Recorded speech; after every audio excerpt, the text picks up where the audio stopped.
Hai, Assalamualaikum warahmatullahi wabarakatuh. Shalom, salam sejahtera untuk kita semua. Perkenalkan, saya Zuz Francisca Alda Suarez, mahasiswa semester 2 jurusan keperawatan Universitas Nasional. Nah, di sini sekarang saya ingin memberitahu kalian untuk para pemula cara membaca buku 3S. Oke? Pasti kalian bingung kan cara bacanya gimana? Nah, saya akan kasih tahu untuk memudahkan kalian membaca buku 3S. Yang pertama, kalian harus punya dulu bukunya. Kalau kalian nggak punya bukunya, gimana kalian bisa baca, ya kan? Nah, ada 3 buku, yaitu yang pertama ada Standar Diagnosis Keperawatan Indonesia yang biasa disingkat dengan SDKI. Lalu, yang kedua ada Standar Luaran Keperawatan Indonesia yang biasa dengan SLKI. Nah, yang ketiga, Standar Interferensi Keperawatan Indonesia yang biasa disingkat dengan SIKI.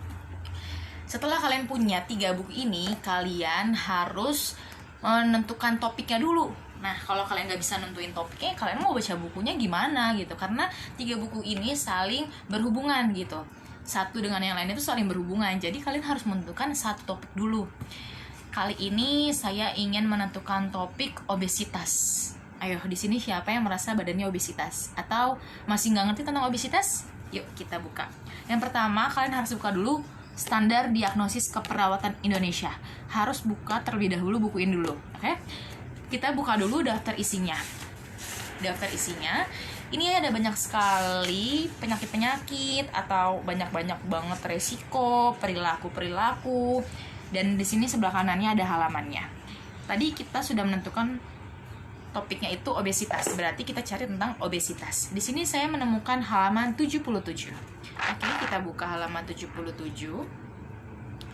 Di halaman 77 kita menemukan obesitas.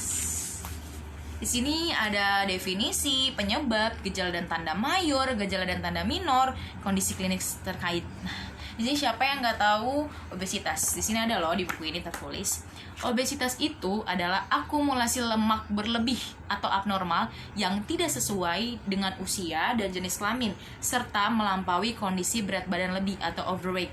Jadi singkatnya adalah singkatnya itu adalah obesitas itu lemak berlebih lah gitu kan. Jadi badan yang memiliki lemak berlebih padahal usianya cuma baru berapa tahun, lemaknya udah banyak banget, berat badannya udah lebih banget gitu. Nah, itu bisa terjadi namanya obesitas. Obesitas itu termasuk dalam kategori fisiologis. Nah, kategorinya fisiologis karena itu secara dengan fisik, ya kan? Lalu subkategorinya itu nutrisi dan cairan. Lalu di sini ada penyebabnya. Penyebabnya tertulisnya 13. Tapi saya akan bacakan 3 saja ya. Yang paling penting banget itu penyebab obesitas itu adalah kurang aktivitas fisik harian. Nah, di sini siapa nih yang suka rebahan-rebahan tapi makannya banyak? Jangan sampai kalian kena obesitas. Lalu yang kedua ada kelebihan konsumsi gula. Yang suka makan makanan bergula gitu kan, kayak kue-kue manis, coklat, lalu sering banget minum boba. Apalagi sekarang lagi musim lebaran kan, musim Ramadan, Covid kayak gini, jadi pengennya tuh yang kalau berbuka tuh yang seger-seger tapi gak nentuin gulanya, manis banget, sehingga kita tuh bisa sebulan ini kalau misalnya orang buka puasa ya bukannya nurunin berat badan malah naikin berat badan karena ya makannya gula, minumnya gula gitu kan. Terus yang ketiga lagi ada gangguan kebiasaan makan, kayak pagi makan udah bergula, minumnya teh, siang-siang makan lagi, sore-sore makan, malam-malam makan, dan itu semuanya ada gulanya. Ya udah gitu, mau nggak mau, terus kita juga udah jarang gerak, ya udah jadinya kita kelebihan lemak, lama-lama kita terkena obesitas. Jangan sampai ya, harus bisa mengatur pola makan supaya tidak terjadi obesitas pada diri kalian sendiri. Lalu ada gejala dan tanda mayornya. Gejala dan tanda mayornya secara subjektifnya itu tidak tersedia, tapi secara objektifnya itu IMT-nya lebih dari 27 kg per meter persegi. Itu pada dewasa. Atau lebih dari persentil ke 95 untuk usia dan jenis kelamin pada anak. Lalu tadi kan udah gejala tanda mayor, ada gejala tanda minor. Gejala tanda minornya itu secara objektif tebal lipatan kulit trisepsnya kita itu lebih dari 25 mm. Hati-hati. Lalu ada kondisi klinis terkait. Kondisi klinis terkaitnya itu gangguan genetik, ada faktor keturunan juga, ada hipotiroid, ada diabetes mellitus maternal. Nah, ini udah nih, udah dari buku Diagnosis Keperawatan Indonesia. Lanjut lagi, kita ke buku Standar Luaran Keperawatan Indonesia. Ini buku kedua yang harus dipakai setelah dari Standar Diagnosis Keperawatan Indonesia tadi. Tadi kita udah nentuin obesitas, berarti kita di standar luarannya juga nggak boleh ganti topik, harus tetap obesitas juga. Kita buka daftar isi yang terkait dengan SDKI dan SLKI-nya. Tadi kan SDKI dan SLKI-nya ini nanti akan sesudah dari ini juga. Kita buka daftar isinya tentang obesitas. Saya menemukan halaman 174. Yuk kita buka. Di halaman 174 ini, luaran obesitas itu ternyata ada utama dan tambahan. Luaran utama obesitas itu menyangkut dengan berat badan. Ya kan? Pasti berat badan ketahuan duluan kalau kita menderita obesitas. Lalu yang ketiga ada luaran tambahan. Citra tubuh, perilaku menurunkan berat badan, status nutrisi, tingkat kepatuhan, dan tingkat pengetahuan. Lalu, udah nih, segini doang luarannya, tapi kita mau cari lebih detailnya lagi. Nah, dari Standar Luaran Keperawatan Indonesia, kita beralih ke buku ketiga, buku terakhir, yaitu Standar Interferensi Keperawatan Indonesia. Ini buku yang paling tebal, karena ini terakhir bukunya gitu, jadi ini harus paling tebal banget. Di sini saya punya interferensi keperawatan Indonesia. Balik lagi ke topiknya, kita mau nyari topiknya yaitu obesitas.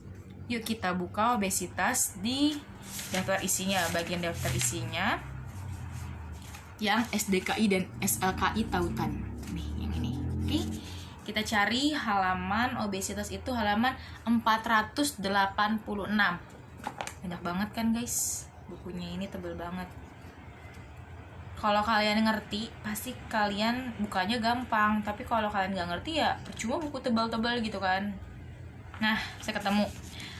Obesitas itu memiliki interferensi utamanya edukasi berat badan efektif. Kayak yang tadi itu, luaran utamanya ya berat badan. Jadi interferensi utamanya itu edukasi berat badan efektif.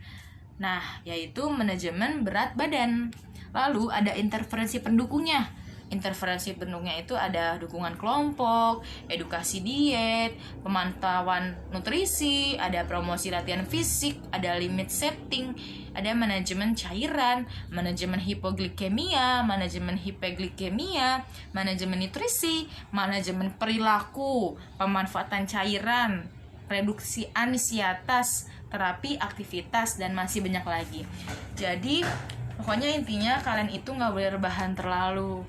Udah puasa terus rebahan, kita harus melakukan aktivitas juga supaya badan kita itu nggak memiliki lemak berlebih sehingga bisa dibilang nanti obesitas. Jadi kan nggak mungkin lah masih muda kayak gini udah obesitas, jangan sampai ya. Nah, sekian tutorial dari saya cara membaca buku 3S. Intinya pertama kalian harus tahu dulu topik apa yang ingin kalian cari. Topiknya dan cuma satu, karena 3 buku ini saling berhubungan. Yang pertama, Standar Diagnosis Keperawatan Indonesia. Yang kedua, Standar Luaran Keperawatan Indonesia. Dan yang terakhir, Standar Interferensi Keperawatan Indonesia. Nah, sekian tutorial dari saya, semoga membantu. Terima kasih, dadah.